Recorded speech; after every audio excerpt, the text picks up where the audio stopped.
Ya, Assalamualaikum warahmatullahi wabarakatuh. Kembali lagi di perkuliahan Instrumentasi Bioteknologi.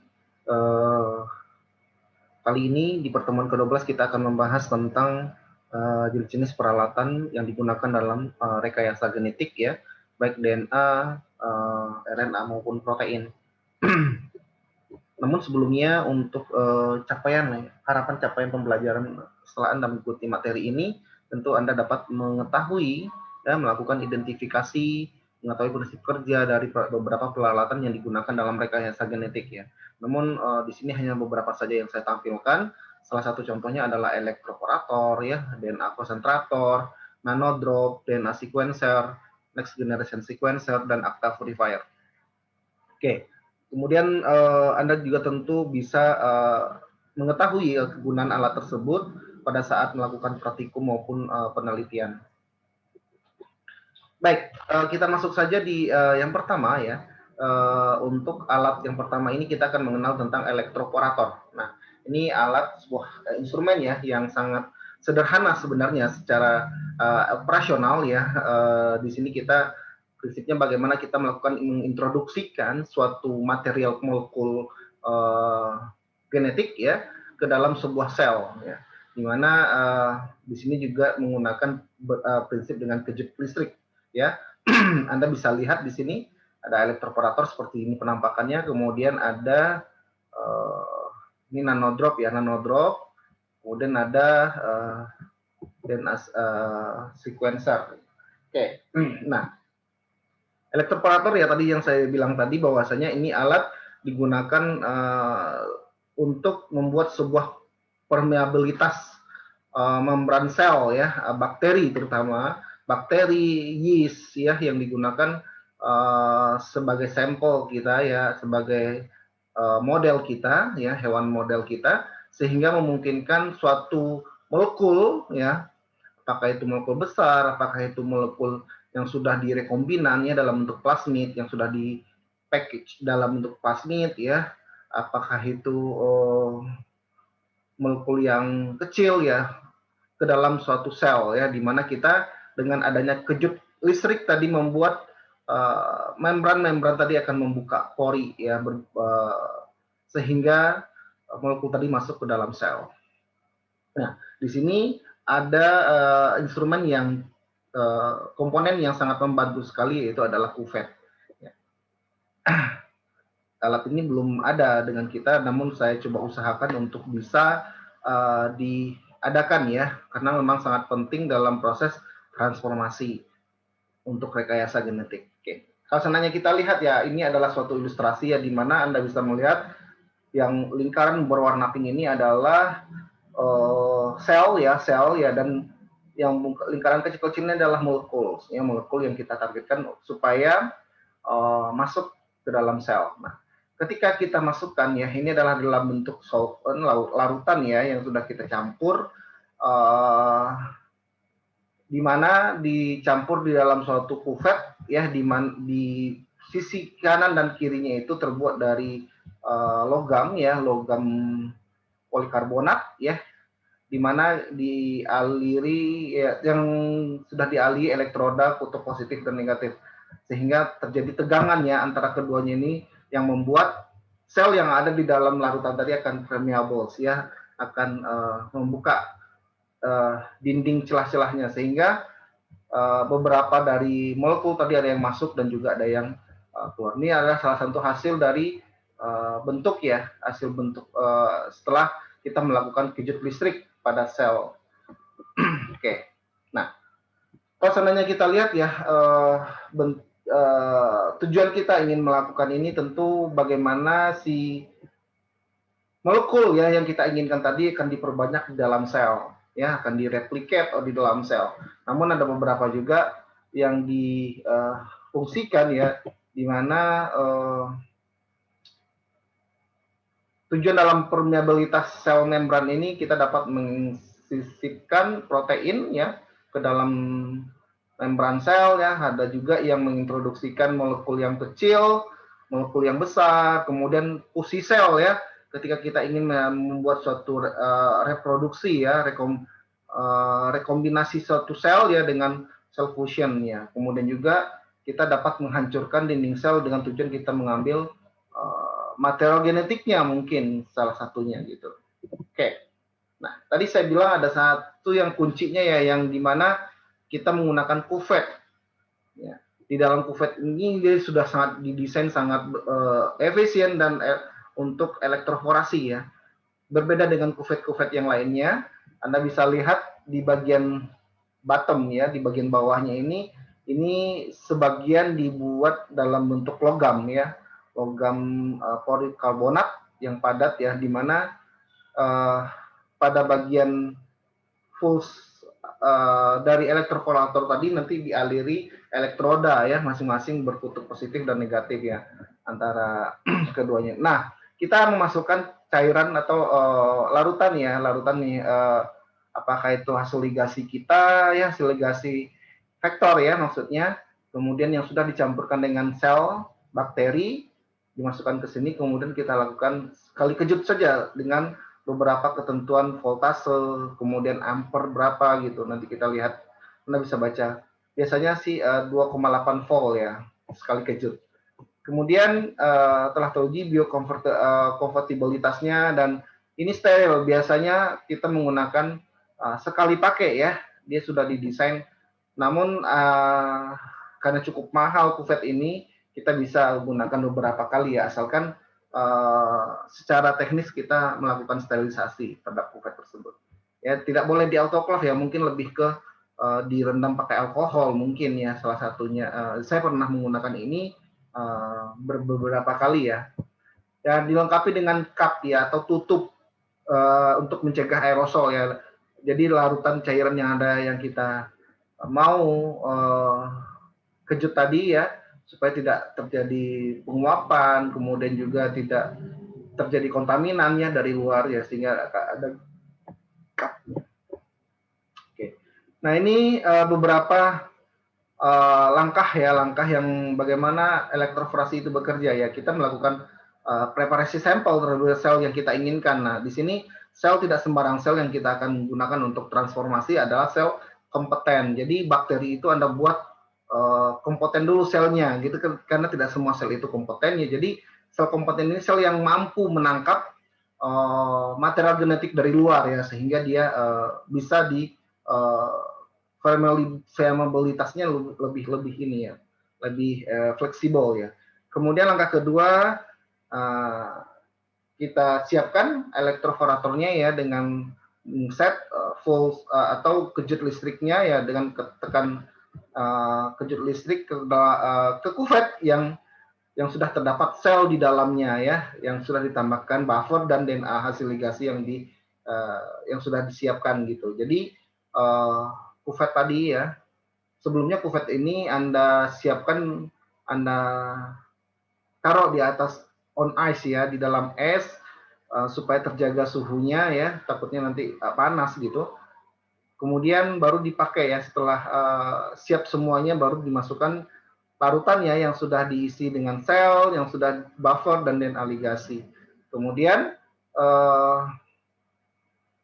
kita kembalikan sel tadi ya, sel yang sudah di full dengan kejut listrik tadi, kita tambahkan ya media pertumbuhan dan kita inkubasi, shaking ya, kita inkubasi selama 1 jam, kemudian disebar dalam petri, sehingga kita dapat melihat bahwasanya ada sel-sel yang rekombinan ya, yang transforman istilahnya, yang membawa sisipan, atau ada sel yang tidak membawa sisipan. Karena beberapa kemungkinan bisa saja terjadi ya, dengan teknik langkah perempat itu adalah uji selnya. Ini bagaimana alur kerjanya ya. Ini yang saya lihat bahwasanya kita memanen sel, katakanlah di sini kita menggunakan E. coli top 10 atau E. coli DH5 alpha ya, dengan di fase log ya. Fase log ini adalah fase yang sangat bagus ya untuk density selnya gitu. Kemudian kita lakukan sentrifugasi, kita ambil peletnya ya, kemudian kita melakukan pembuatan sel kompeten yang macam-macam jenisnya ya.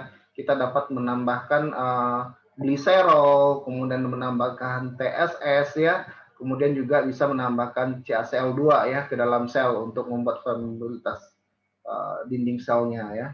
Kemudian ditaruh dalam on ice ya, kemudian disentrifuse, kemudian disuspensi lagi pelletnya dengan H2O steril, kemudian di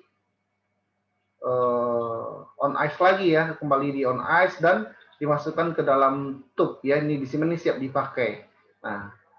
Nah ini adalah plasmid rekombinan yang kita campurkan ke dalam tube, kemudian sel tadi ya dijadikan satu, kemudian dimasukkan ke dalam kuvet ya, dan yang sudah disambungkan dengan power supply dari elektroporatornya ya.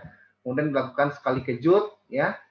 Nah, kemudian ada penambahan buffer, inkubasi, dan plating di media yang sudah kita kasih antibiotik ya. Tergantung jenis faktor apa yang kita gunakan yang membawa gen resistant antibiotik, jenis apa yang dibawa oleh faktor tersebut. Oke. Ya. Kemudian kita lanjutkan alat kedua yaitu nanodrop. Ini adalah alat di mana kita dapat melakukan kuantifikasi ya DNA, RNA maupun protein. Nah, alat ini dapat mengukur konsentrasi sampel berbasis UV-Vis spektrofotometer yang hanya memerlukan sampel yang sangat sedikit, 1 sampai 2 mikro saja. Nah, apa bedanya? Apakah kita bisa menggunakan spektrofotometer? Bisa ya, tapi di sini spektro kan berbasis kuvet. Nah, harus untuk minimal larutannya itu 3/4 dari tinggi dari kuvet tersebut. Nah, sedangkan di sini nanodrop hanya membutuhkan 1,2 mikro saja. Kecil banget gitu. Di ujung tip saja gitu. Nah, dia sudah bisa membaca berapa. Nah, di sini Anda diuntungkan bagaimana sampel Anda tidak terbuang sia-sia, salah satunya.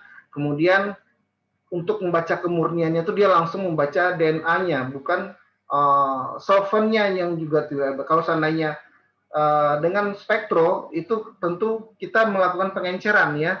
DNA yang kita ambil misalkan 10 mikro, kita encerkan menjadi 1 mili ya. Nah, ini dihitung setelah dapat absorbansinya dikali dengan sekian faktor pengenceran gitu.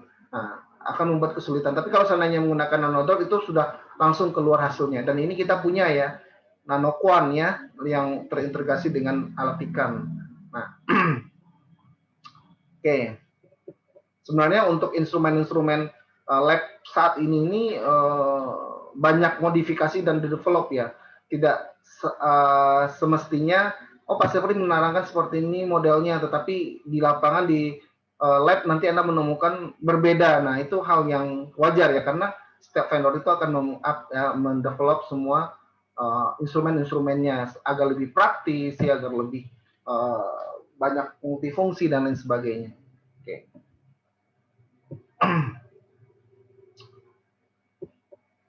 Nah, ini ada sama halnya dengan pembacaan spektro ya untuk kuantifikasi DNA dengan rasio 26/280 panjang gelombang. Itu kita dapat melihat bagaimana kontaminasi dari solvent larutan yang kita dari material yang kita gunakan ya, apakah itu fenol, apakah itu asam organik dan lain sebagainya. Kemudian untuk rasio panjang gelombang 260/280 itu kita dapat melihat adanya kontaminasi protein ya. Rasio yang bagus untuk konsentrasi DNA itu biasanya sekitar 1,8 sampai 2 mikrogram per mikrolit ya. Nanogram per mikrolit, maaf. Sedangkan kalau yang ada kontaminasi protein itu biasanya berkisar di atas 2 nanogram per mikrolit ya, nilai untuk rasio 260/280. Oke, itu adalah nanodrop. Kemudian kita masuk ke DNA konsentrator. Nah, ini adalah kenapa kita harus mengukur ya. Misalkan Anda mendapatkan DNA yang sangat kecil konsentrasinya. Bagaimana dengan sedikit pengenceran ya, terlalu encer jadi konsentrasi DNA tadi menjadi kecil. Nah, kita ingin menaikkan DNA tersebut supaya konsentrasinya lebih tinggi gitu, tanpa kita mengisolasi ulang sampel. Ada caranya, yaitu dengan menggunakan DNA konsentrator. Jadi kita perkecil solvent atau larutan yang ada yang melarutkan DNA tadi ya dengan menggunakan alat DNA konsentrator ini ya. Dia sifatnya bagaimana dia bekerja dengan pump ya, dengan vakum yang dengan teknik sentrifugal ya. Jadi kita prosesnya itu seperti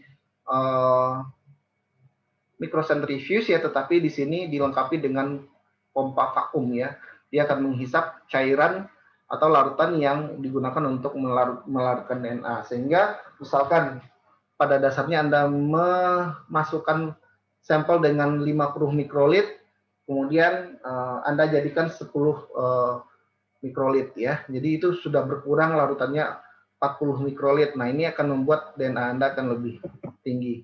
Tetapi untuk visualisasi, sebenarnya untuk melihat konsentrasi DNA itu dapat juga menggunakan visualisasi dengan gel agarose ya. Anda dapat melihat pita-pita band yang muncul, ketebalan ya, resolusi dari pita yang muncul itu, kemudian Anda sambungkan ya, Anda acukan kepada marker yang digunakan ya, berapa ketebalannya, ini bisa ada nilai-nilainya. Anda bisa melihat di kitnya ya, kitnya biasanya ada acuannya tersebut. Kemudian Anda juga bisa buat presipitasi DNA ya, untuk dengan menggunakan membran filter kolom ya, dengan penambahan EDTA ya, dengan penambahan asam asetat ya, Na asetat maksudnya. Jadi ini tujuannya presipitasi DNA. Oke, kita lanjutkan untuk DNA sequencer ya, atau DNA sequencing. Nah, tujuannya ini kita dapat melihat bagaimana urutan basa nukleotida pada suatu molekul genom ya, atau DNA.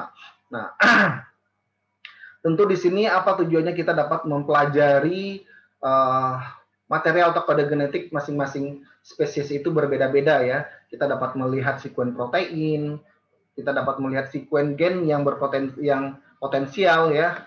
Kemudian kita bisa melakukan rekayasa informasi ini, kita gunakan untuk merakit sebuah molekul protein rekombinan, DNA rekombinan. Nah, untuk sequencer sendiri ya, untuk DNA sequencer untuk generasi pertamanya itu ada Maxim Gilbert ya, kemudian ada Sanger ya. Maxim Gilbert ini sangat jadul sekali, dia prinsipnya itu bagaimana membuat pelabelan dengan sinyal kimia ya. Kemudian Sanger ini sudah lumayan high ya, dan masih digunakan saat ini. Maxim Gilbert sudah tidak lagi, sedangkan yang Sanger masih digunakan untuk sequencing spesies, terutama ya untuk 16S dan beberapa molekul DNA yang kecil gitu.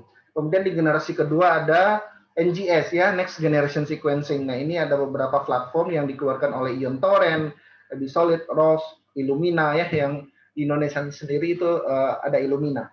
Kemudian ada generasi 3 itu yang sudah ini ya, di Indonesia mungkin belum ya kali ya, Pacific Bioscience ya, Oxford Nanopore ya, dan lain sebagainya.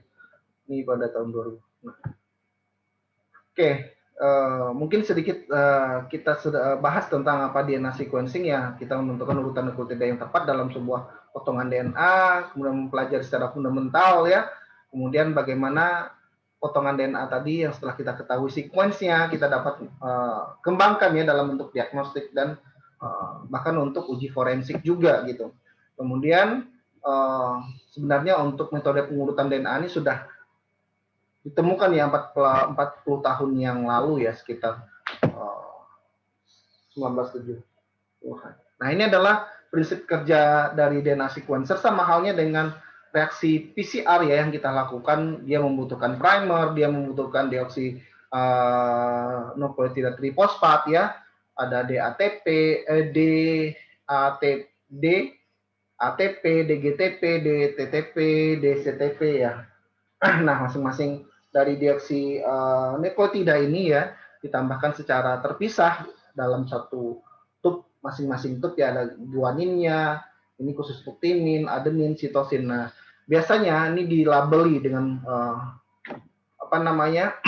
primer ya, untuk di mana masing-masing ini bisa ditambah akan bekerja ya pada saat proses elongasi ya. Nah di sini juga apa namanya, siklusnya sama ya, siklus berulang ya, sama halnya dengan PCR. Nanti untuk visualisasinya Anda dapat melihat dalam bentuk kromatogram ya, bentuk pik-pik seperti ini ya, pik-pik dengan yang dikode oleh masing-masing basa.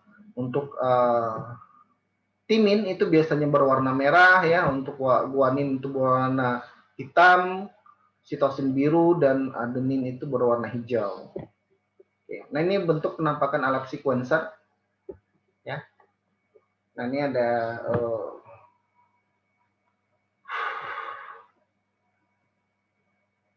metode yang tadi saya bilang tadi ya, ada Maxim Gilbert itu dengan technical twist method ya, kemudian enzyme method, kemudian NGS ya. Ini yang untuk Maxim Gilbert hanya sebatas pengetahuan saja, pelabelan pada ujung 5 dengan menggunakan alpha 32 proton ya. Kemudian ada modifikasi dan pelepasan basa nitrogen, pemutusan rantai DNA, deteksi dengan poliakrilamid gel ya. Ini sedangkan untuk Sanger juga menggunakan deoxynukleotide ya untuk menghentikan sintesis DNA-nya, kemudian reaksi sintesis DNA dalam 4 tabung terpisah, menghasilkan rangkaian fragmen DNA dengan ukurannya bisa diukur ya dengan elektroforesis ya, maksudnya bisa kita visualisasikan. Kemudian nah ini prosesnya ada annealing ya, penempelan primer, kemudian polymerase and pelabelan primer, terminasi, pemanjangan sintesis apa namanya, template DNA ya, kemudian poliakrilamid ya, pembacaan dalam gel elektroforesis. Nah, di mana primer yang berlabel itu digunakan untuk memulai sintesis DNA, kemudian dilakukan penambahan 4 deoksinukleotida yang berbeda secara acak ya. Nah, kemudian perpanjangan primer dihentikan setelah penggabungan deoksi-DNTP tadi ya, dinukleotida trifosfat tadi, melakukan pemisahan masing-masing, kemudian baru kita melakukan deteksi. Nah, ini adalah hasil dari yang saya bilang tadi ya, untuk visualisasinya dalam bentuk kromatogram, peak ya, gelombang, semacam gelombang. Nah, hasil yang bagus itu adalah hasil yang memisah seperti ini ya, tidak ada tumpang tindih ya. Kalau seandainya hasil dari sequencing Anda itu nanti peaknya itu bercampur ya, tidak terpisah-pisah, nah itu ada pengotor. Nah ini harus dibersihkan atau tidak bisa dibaca ya, tidak mewakili hasil dari sequencing yang baik gitu. Jadi harus, kalau tidak dihilangkan, kita ambil sebagian yang bersih saja ataupun diulang dari awal gitu. Oke, kita kemudian masuk ke dalam next generation sequencing atau NGS. Nah ini yang terbaru ya untuk analisis sequencer, metode Sanger ini perkembangan ya dari metode Sanger, yang dimana kita dulu melakukan sequence whole genome itu butuh waktu 1 bulan ya untuk membaca satu keseluruhan genom spesies atau organisme. Namun dengan teknologi sequence NGS ini kita dapat melakukannya dengan cepat ya, dengan biaya yang rendah juga per sekali operation ya, dengan miliaran pembacaan DNA dalam satu operasi atau whole genome. Nah ini adalah jenis-jenis ya platform yang sudah dikembangkan untuk NGS. Ada yang tadi saya bilang, ada Illumina, ada ROV, ini mereknya ada EBI, kemudian ada Ion Torrent ya. Nah ini bedanya untuk Sanger dan NGS itu, biasanya untuk sampel itu yang Sanger itu adalah hasil dari clones atau PCR produk, sedangkan NGS itu bisa dari DNA library. Jadi bisa sekarang dari DNA-nya langsung. Kemudian ada banyak sampel ya di dalam sebuah plate ya untuk sampel trackingnya. Kemudian di NGS ini hanya beberapa referensi sampel, harus sequence correction clean up ya harus. Kemudian kalau seandainya NGS itu kompleks ya untuk prosedurnya. Nah, di sini yang sangat menarik itu bahwasanya data ya, penampilan data itu ini sekali baca per sampel, sedangkan ini ribuan ya, banyak yang bisa dibaca per sampelnya. Jadi informasi yang kita dapat pada sampel tersebut macam-macam gitu.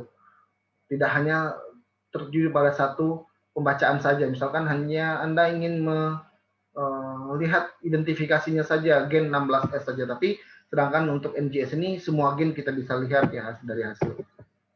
Oke, ini adalah bentuk penampakan DNA sequence ya, atau bahasa pasta DNA yang sudah di upload di NCBI ya, atau di GenBank.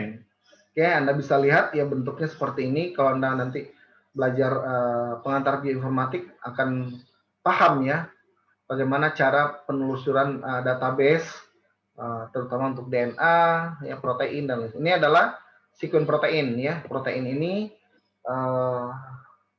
dihasilkan dari kodon ya, kodon dari DNA yang mengkode ya apa namanya? Yang mengkode 3 basa nukleotida DNA. Jadi bentuknya seperti ini ya. Dari berbeda untuk DNA itu hanya terdiri dari 4 basa saja, sedangkan protein dari jenis beberapa kodon. Kemudian ada akta purifier ya. Ini adalah alat yang digunakan untuk memurnikan protein ya. Kalau Anda melakukan isolasi protein dari suatu material sampel sel, enzim, maksudnya Anda ingin melakukan mencari suatu enzim ya yang potensial dari suatu mikroorganisme, apakah itu yeast, kapang dan lain sebagainya, kemudian dapat ekstrak asal dari enzimnya, kemudian Anda melakukan purifikasi sehingga mendapatkan enzim yang murni ya dengan menggunakan akta purifier ini ya. Oke, siap. Cukup sekian untuk perkuliahan kita kali ini tentang beberapa jenis alat yang digunakan untuk rekayasa genetik untuk DNA, RNA maupun protein ya. Sebenarnya banyak ya untuk salah satu untuk protein sendiri ada SDH yang kita sudah pernah bahas sebelumnya ya, untuk melihat bagaimana ukuran protein ya, ukuran dari molekul protein. Oke, silakan dikerjakan tugasnya di baca modulnya ya. Selamat siang, assalamualaikum warahmatullahi wabarakatuh.